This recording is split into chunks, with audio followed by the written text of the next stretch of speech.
December 10, 2022. To whom it may concern in Hollywood. My name is Roby Graham. I am the author and creator of the Fashion Girl series.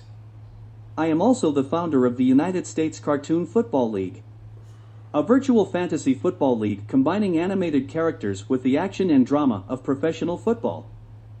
The purpose of this letter is to inform any of you that haven't you learned anything about making a show that everyone would like and would watch? Has Hollywood truly run out of ideas? I created a cast of new and original characters that would be not only successful, but everyone could like, watch and even be appreciated. Ask Noelle Stevenson what she done lately since the She-Ra reboot? Ask Kevin Smith the same question after his involvement with the He-Man reboot. And in 5 years, ask Mindy Kaling what she's been up to since Velma. And ask anyone who thinks that their take on any established character how their show is doing in terms of success and popularity. My character Fashion Girl was modeled after Daphne Blake of Scooby-Doo in terms of how she looks and dresses. I too had a problem once trying to convince people that as Fashion Girl, Daphne would and could enter a new phase of the Scooby-Doo franchise. But I later retooled the character and made Fashion Girl Daphne's daughter instead while paying homage to these roots.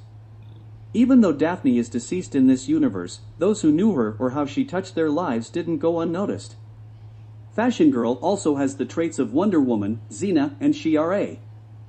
Fashion Girl is a superheroine who deals with real-world issues. She wasn't intended to be for children but for anyone 13 years of age or older. She has had adventures with members of the DC Universe and the world of the Masters of the Universe.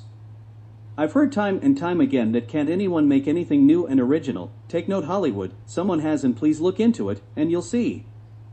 The Fashion Girl I wrote about only wears her mother's colors to honor her and admits that she was never crazy about purple in the first place.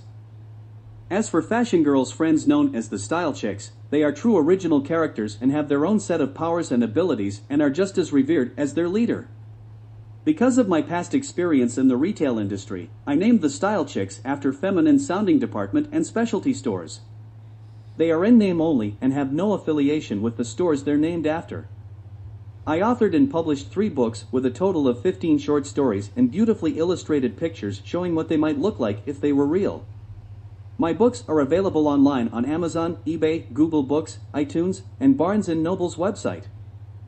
I am currently writing a new Fashion Girl story in which the granddaughter of Daphne Blake will become the 3rd woman to go by the name Fashion Girl and take her on an entirely different path. Because Fashion Girl was modeled after a Scooby-Doo character, and like most people who watched the show faithfully since childhood, I can't say in good conscience that the Velma show on HBO Max will be a great success. I have no problem with Velma being classified as being LGBT. I also have no problem with not having Scooby in the show at all. However, to do a Scooby-Doo show without Scooby-Doo would be like ordering a cheeseburger and hold the cheese. My problem is, like with most people, is that Velma is not of Indian origin, Daphne is not of Asian heritage, and Shaggy aka Norville is not African American. You may have left Fred's ethnicity alone, but you made him as if he can't stand on his own 2 feet. As I stated, I am also the creator of the United States Cartoon Football League. I started it in 1981 when I was 13 years old, and now it is on YouTube and going into its 5th year on the platform and has been online in other forms since 2006. Scooby-Doo and the rest of Mystery Incorporated are charter members of the league, meaning they were one of the original franchises that started the league. Now as part of the Hanna-Barbera All-Stars, Daphne is one of the best quarterbacks in league history. She takes the ball under center from Fred Jones. Shaggy and Scooby are one of the best wide receiver tandems in the league. Although Velma is retired as a player, she now serves the team as its offensive coordinator. I only mention this because this is how I show my love for these great characters as well as many, many others. All I ask is for someone get in touch with me because maybe, just maybe, Fashion Girl could save Hollywood from total and complete creative bankruptcy. Sincerely, Roby Graham, author of the Fashion Girl series, and creator of the United States Cartoon Football League.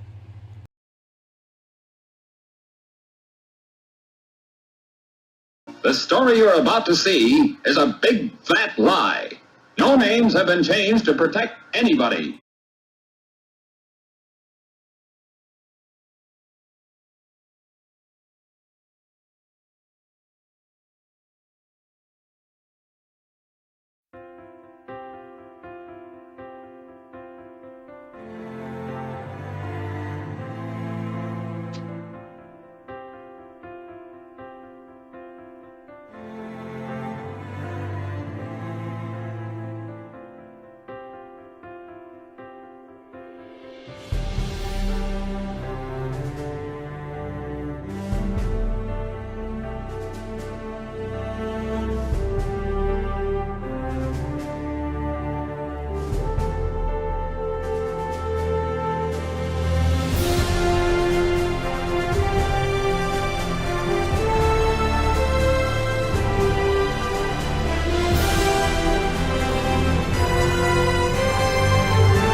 Let's get ready to rumble!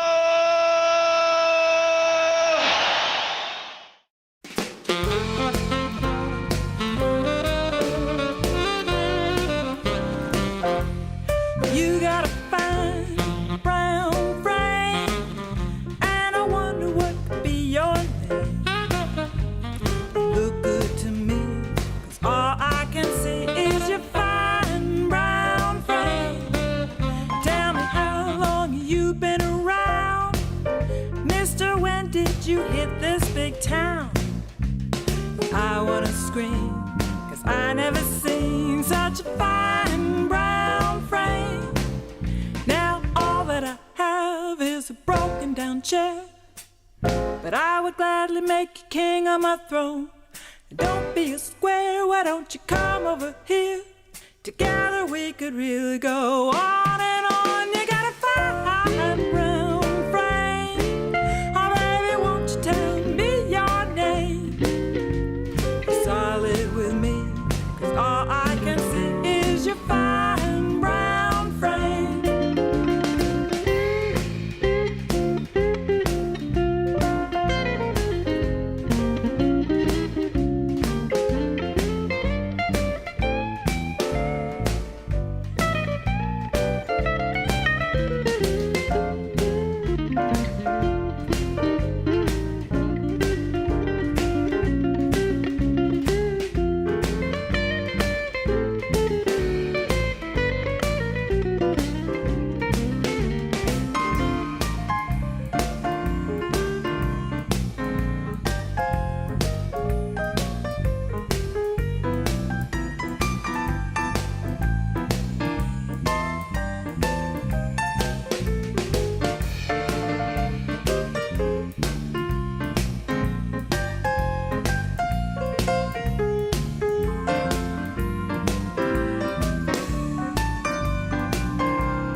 Now listen, Hudson, Sinatra, Denzel and Gable, they're all fine as mink and sable. You may not be class with the elite, you may not be hip to the job on the street. Oh, baby, whoa, whoa, whoa, whoa, you look like Hercules.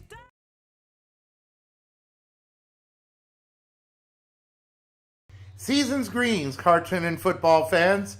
This is Robbie Graham of the USCFL Network bringing you this special edition of Inside the USCFL. Before we continue, if you're joining us for the first time, we extend to you a cordial welcome, and we hope that you'll enjoy everything this channel has to offer. And whether you celebrate Christmas, Hanukkah, Kwanzaa, or any other holiday that occurs at this time of year, may it be happy, healthy, and most importantly, safe. The purpose of this video is, like most of you, share your disgust for the Velma series that's expected to be on HBO Max in February of next year.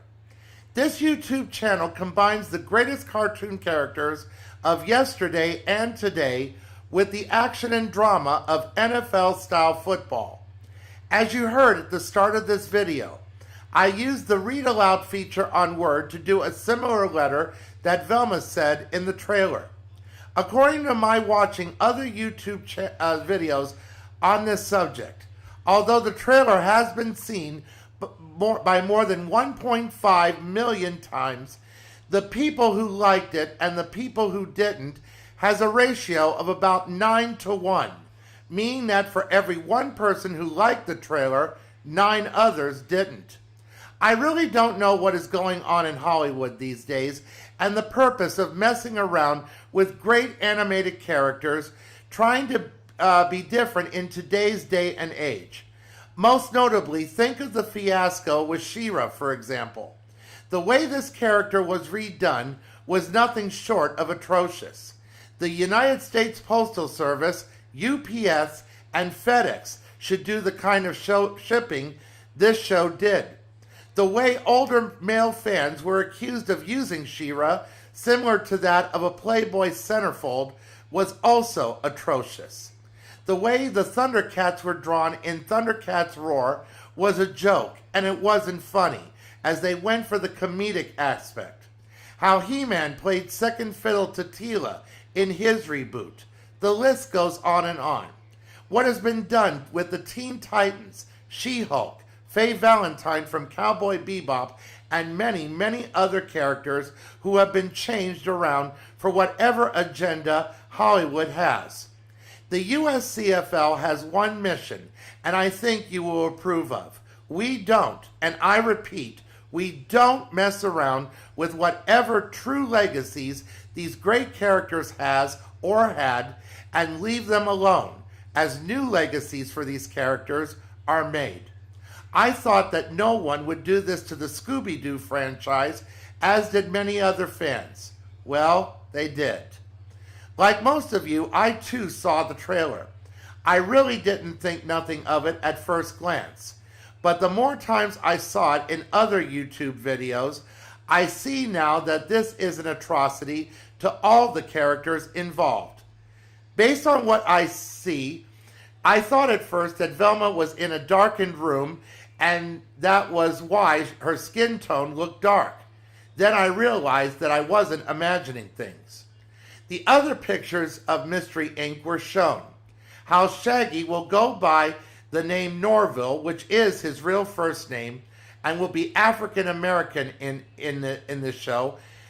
And it's because an African American male actor will provide the voice.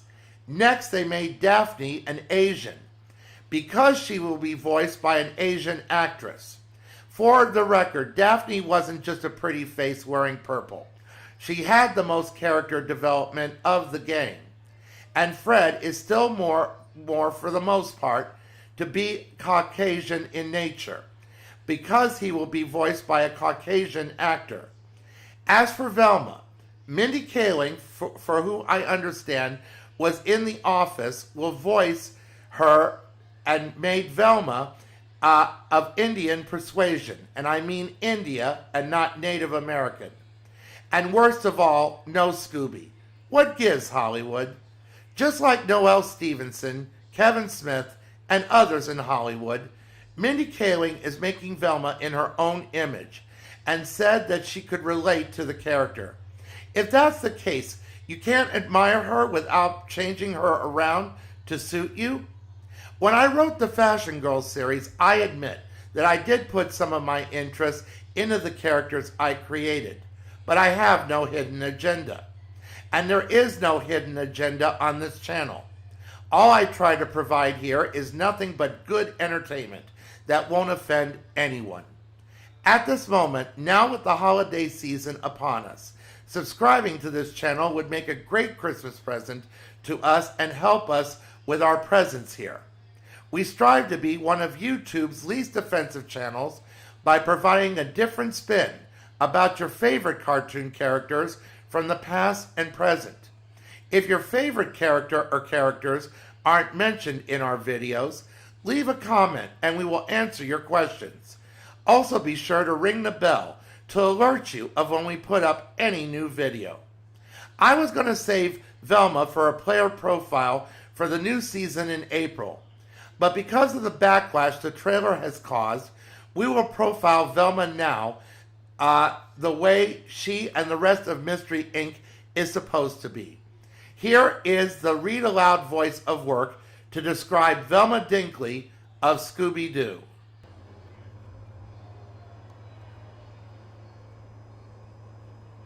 A brief overview of Velma Dinkley. Velma Dinkley appeared in What a Night for a Night, which was the first episode of Scooby-Doo, Where Are You? From the beginning, she was depicted as the brainy member of Mystery Incorporated. Her character was inspired by the character of Zelda Gilroy in The Many Loves of Dobie Gillis. Zelda was the smart member of the Friends of Dobie Gillis, and she had an unrequited crush on Dobie Gillis. When asked why she expected her pursuit of Dobie to eventually be successful, she always replied, propinquity, which was a fancy way of noting that, since her last name was Gilroy and his was Gillis, she would always be seated next to him in any class. While the pair never got together in the TV series, in both of the movies that were made after the series ended, they were shown as having married. Unlike Zelda, Velma never showed any particular interest in boys up until the modern direct-to-video movies were made. Velma seemed to be interested in Gardner Bo Neville in Zombie Island. She was shown crushing on Ben Ravencroft in Witch's Ghost. After that relationship ended badly, Velma next showed an interest in Windsor, a paleontology graduate student in Legend of the Phantasaur. That relationship was put on ice when Windsor turned out to having been one of the villains, although Velma suggested he look her up when he got out of jail. Velma was shown as being friendly with the unnamed character played by actor Charles Cousins in the first Scooby-Doo live-action theatrical movie. In the second movie, Monsters Unleashed, Velma has a crush on the museum curator Patrick Wisely, played by Seth Green. Velma was shown as being interested in Sam Winchester in Scooby-Natural, even though he was at least a decade older than her. Velma dated Shaggy 2 different times.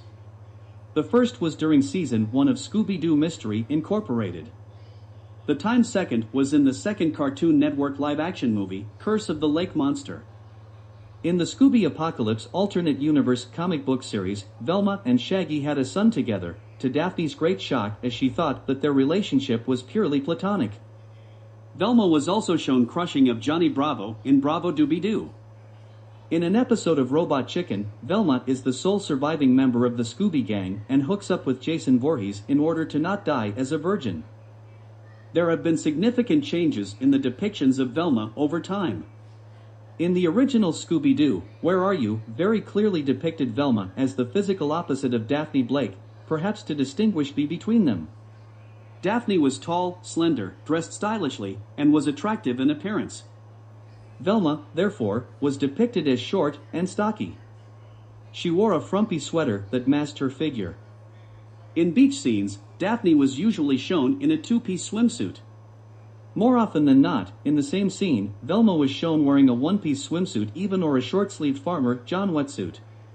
In the more recent depictions, Velma has been shown as somewhat more shapely, but not as much as Daphne. Velma was also drawn as much taller in Scooby-Doo Mystery Incorporated, making her romantic overtures towards Shaggy, the tallest member of the Scooby Gang, less incongruous. Velma has a pretty standardized wardrobe. She usually has a thick orange turtleneck sweater and a red skirt, sometimes pleated and sometimes a simple A-line style. In the first Scooby-Doo live-action movie it was actually a skirt, as the first scene had her hanging upside down with Shaggy and Scooby mess up Fred's trap. The skirt protected her modesty. She usually wears orange knee socks and simple low-heeled red Mary Jane-style shoes. She wears black square-rimmed glasses. In the What's New Scooby-Doo TV series and the recent movies she sometimes wore such items as safari suits in jungle or desert settings. In Space Invaders she wore a t-shirt and red walking shorts, suitable for an excursion to the desert southwest. There are two other physical attributes that Velma possesses. First of all, she is extremely myopic. Losing her glasses renders her nearly blind. One has to wonder, if she has chosen not to wear contact lenses, why she doesn't wear her glasses with a safety strap, as librarians traditionally do.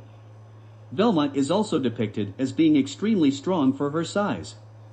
On many occasions, she carries the entire gang in her arms, including Scooby-Doo. Not only carrying them, but also running with them, to escape threatening monsters. This strength serves her in good stead in her position on the offensive line with her team in the USCFL. Velma has an encyclopedic knowledge of almost any topic. She is shown as extremely talented in computer hacking, robotics, and science fair projects. She is not only a bookworm, but also a rabid fan of ice hockey. She was able to hold her own in a professional wrestling ring. She doesn't like clowns, after one tossed her encyclopedia a tree shredder at her birthday party. Velma has been voiced by a number of actors. From 1969 to 1973, Nicole Jaffe was the voice of Velma. She got the role because of her work as Peppermint Patty in You're a Good Man, Charlie Brown. Jaffe was the one who came up with Velma's catchphrase, Jinkies. From 1976 to 1979 it was Pat Stevens who voiced the character, after Jaffe retired from acting. From 1979 to 1980, it was Marla Frumkin's turn to provided her voice and then again for the new Scooby-Doo mysteries. In A Pup Named Scooby-Doo, Christina Lang took over the role. The It was B.J. Ward who voiced Velma in a Johnny Bravo crossover episode, then again all the films from Scooby-Doo on Zombie Island on through Scooby-Doo and the Cyber Chase as well as an episode of the Adult Swim animated series, Harvey Birdman, Attorney at Law. Nicole Jaffe returned for 2 DTV movies, Legend of the Vampire and the Monster of Mexico. Facts of Life actress Mindy Cohn was the voice for Velma from 2002 until 2015. Velma is voiced by Stephanie D'Abruzzo in the Mystery Map movie. Kate Micucci took over the role of Velma in Be Cool, Scooby-Doo. Trisha Gum voiced Velma in the Lego Movie 2, the second part. In Scoob, Velma was voiced by Ariana Greenblatt as a child and Gina Rodriguez as a teenager. Greenblatt was going to repeat role Scoob, Holiday Haunt, before the film was cancelled. Mindy Kaling is set to voice Velma in a new HBO Max adult-oriented series. As for her time in the USCFL, Velma, like the rest of Mystery Incorporated, is a charter member and the only member of the gang to be retired. She was a left guard and helped Scooby-Doo as an independent team to appear in 5 title games, winning 3 of them. She helped Hanna-Barbera win it all in 1997. For a brief time, there was a second Hanna-Barbera team that won in 2012. Between 2006 to 2011 and 2015 to the present, Velma is an offensive coordinator and also serves as the offensive line coach.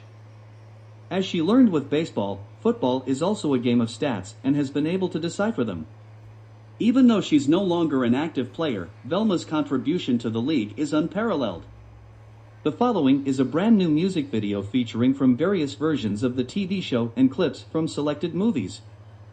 From solving mysteries to winning championships, Velma now makes other players and teams say Jinkies.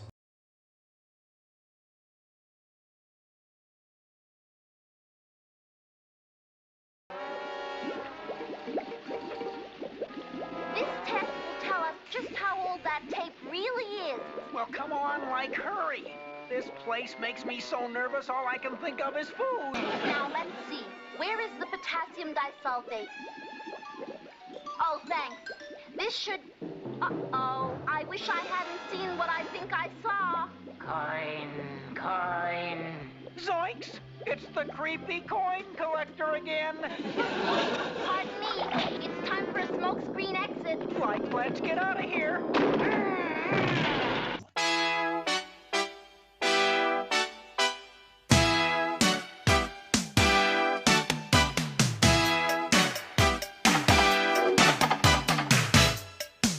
As a known scientist, it was a bit surprising if the girl blinded me with something.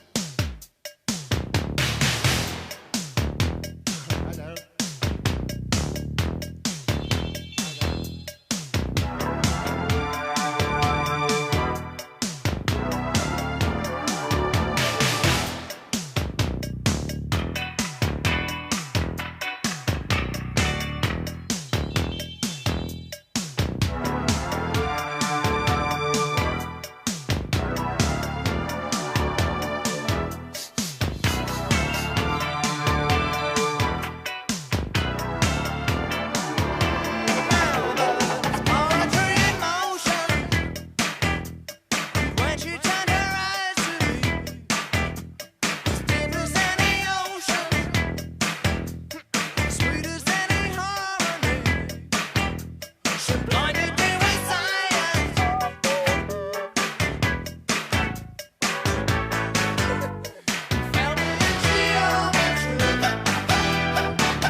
little bit of freezer burn, I think.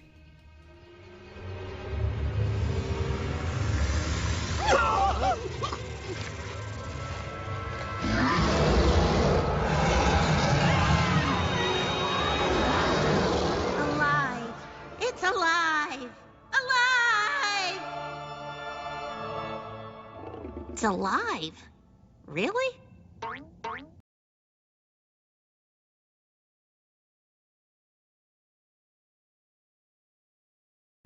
From all of us at the USCFL Network, we once again wish you a very happy, healthy, and safe holiday season, and hopefully a prosperous 2023. We will be back in February with our annual look at the introduction to the league and the starting rosters and lineups for all 16 teams. And the USCFL will kick off its 43rd year on April 7th, with the first post-game show to be on April the 9th. And until then, this is Robbie Graham of the USCFL Network wishing you peace. Take care and stay safe.